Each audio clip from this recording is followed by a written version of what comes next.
Nedopusten napad pa v soboto v Mariboru.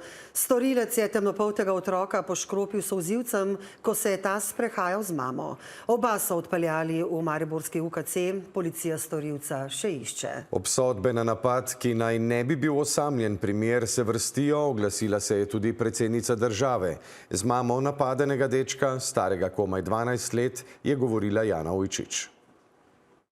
Mama in sin, ki je temnopolt, sta preživljala prijetno sobotno popoldne. Šla sta po Titovem mostu, da bi si v mestu ogledala lučke. Ko naenkrat se vse spreobrne v eno nasilno dejanje, ko se je pripeljal mlajši moški na kolesu in se obrnil in od blizu poškropil sina v oči.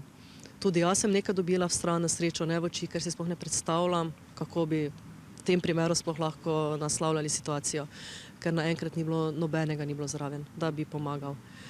V prvi vrsti mi je bilo najbolj pomembno njegova varnost, pa zdravniška oskrba. Bil je v veliki agoniji od bolečin, zatekla sta se v bližnji lokal, kjer mu je do prihoda reševalcev izpirala oči. Vse do danes se je zdravil v bolnišnici, terapije je moral prejemati na 2 uri. Odločila se je spregovoriti. Da ne molčim, da na glas spregovorim, ker se mi zdi, da z molkom samo normaliziramo ta dejanja, ki so tudi rasistična, diskriminatorna.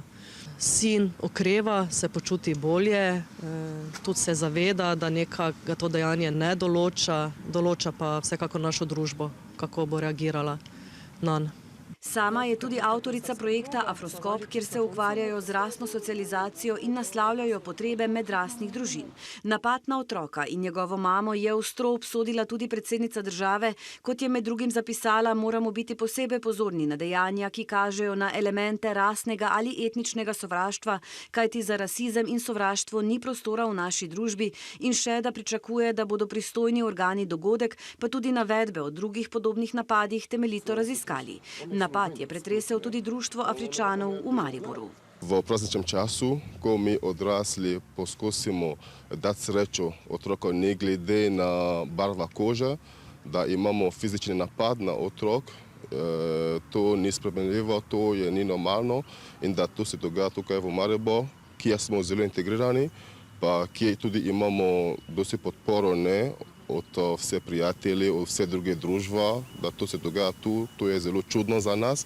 Storilca policija še išče, bil je na kolesu, oblečen v temnejša oblačila. Vse, ki bi karkoli vedeli, policisti prosijo, da jih obvestijo.